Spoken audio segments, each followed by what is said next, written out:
4 പേരുടെ മരണത്തിനിടയാക്കിയ കുസാറ്റ് അപകടത്തെക്കുറിച്ചുള്ള അന്വേഷണ റിപ്പോർട്ടുകൾ വൈകുന്നു. പോലീസിന് പുറമെ 3 സമിതികളാണ് അന്വേഷണത്തിന് നിയോഗിക്കപ്പെട്ടത്. അപകടം നടന്ന 1 മാസത്തിന് ശേഷവും പ്രാഥമിക റിപ്പോർട്ട് പോലും നൽകാത്തതാണ് ദുരൂഹത വർദ്ധിപ്പിക്കുന്നത്. ഇന്ന് ചേരുന്ന കുസാറ്റ് സിൻഡിക്കേറ്റ് യോഗത്തിൽ ഉപസമിതി റിപ്പോർട്ട് വൈകുന്നതും ചർച്ചയാകും.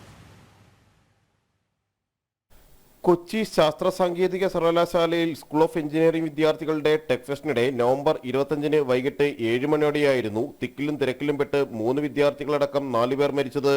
തുടർന്ന് സിൻഡിക്കേറ്റ് ഉപസമിതിയെ അന്വേഷണത്തിന് ചുമതലപ്പെടുത്തി. കെ കൃഷ്ണകുമാർ കൺവീനറായി doctor Sasigopalan, doctor V J Lali എന്നിവർ ഉൾപ്പെട്ടതായിരുന്നു സമിതി.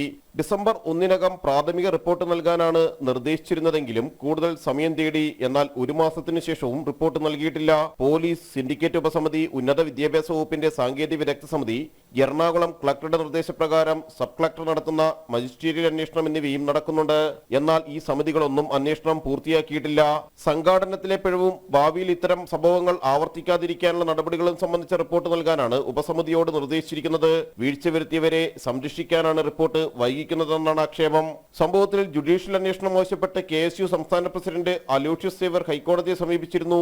ഈ ഹർജി കോടതിയുടെ പരിഗണനയിലാണ്. School of engineering principal Deepak Kumar സാഹുവിനെ പ്രതിക്കൂട്ടിലാക്കി മറ്റുള്ളവരെ രക്ഷപ്പെടുത്താനുള്ള ശ്രമമായിരുന്നു തുടക്കം മുതൽ നടന്നത്.